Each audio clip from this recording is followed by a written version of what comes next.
Choosing a real estate appraiser, it's not just some item on a checklist, right?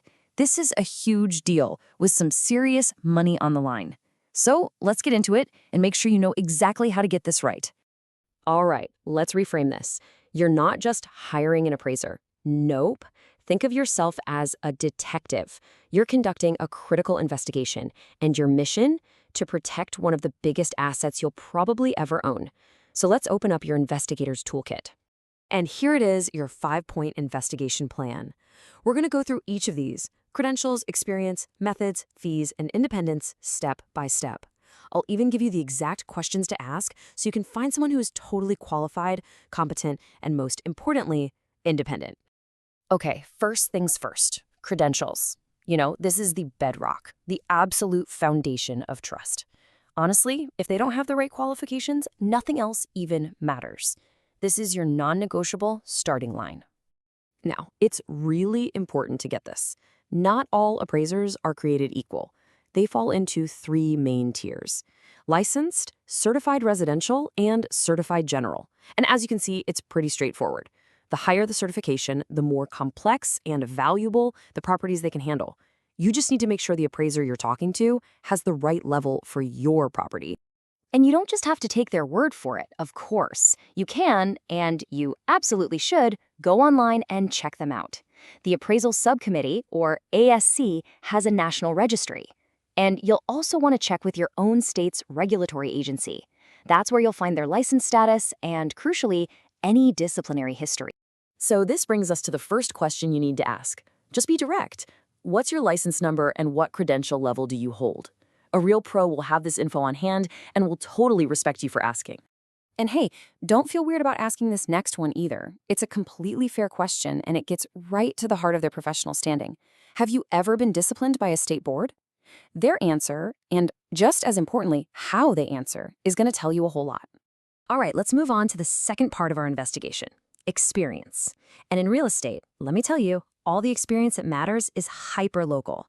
I mean, you could have the best appraiser from a big city, and they could be completely lost in your neighborhood.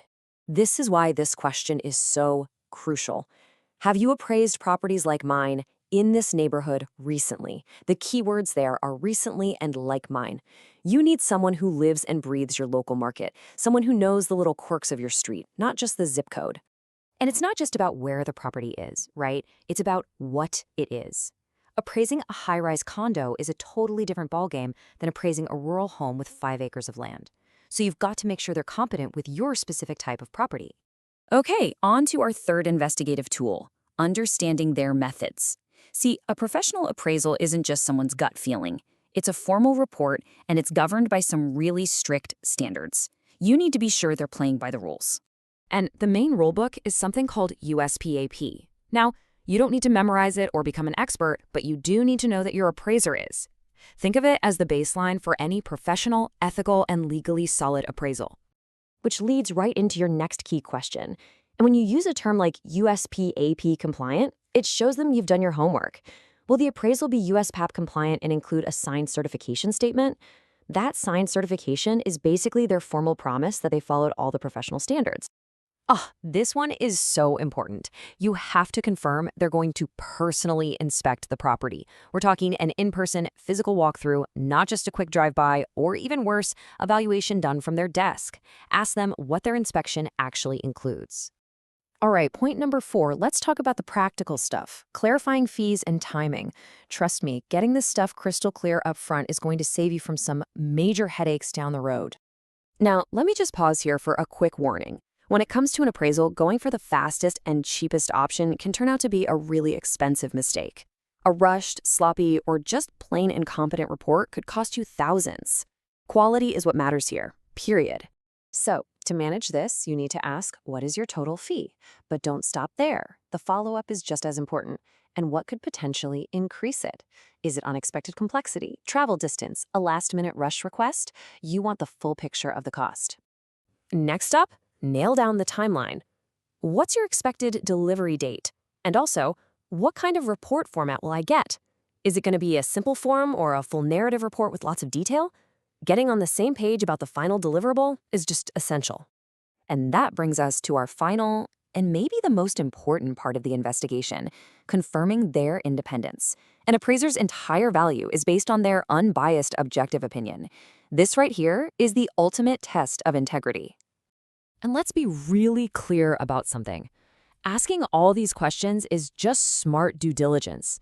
You're focusing on their qualifications, their process. What you are not doing and should never do is pressure them to hit a certain number. This question cuts right to the chase on potential conflicts of interest. Do you have any current or prior interest in this property or any relationships with the people involved? You have to know that the appraiser has zero personal or financial stake in how this appraisal turns out. Okay, this is a fantastic question to ask to see how professional they really are. How do you handle requests for reconsideration of value or factual corrections? Look, mistakes can happen. A great appraiser will have a clear, professional way to review new info or fix errors without ever compromising their independence. So just remember this as your guiding principle through this whole thing. Vetting is due diligence, not pressure.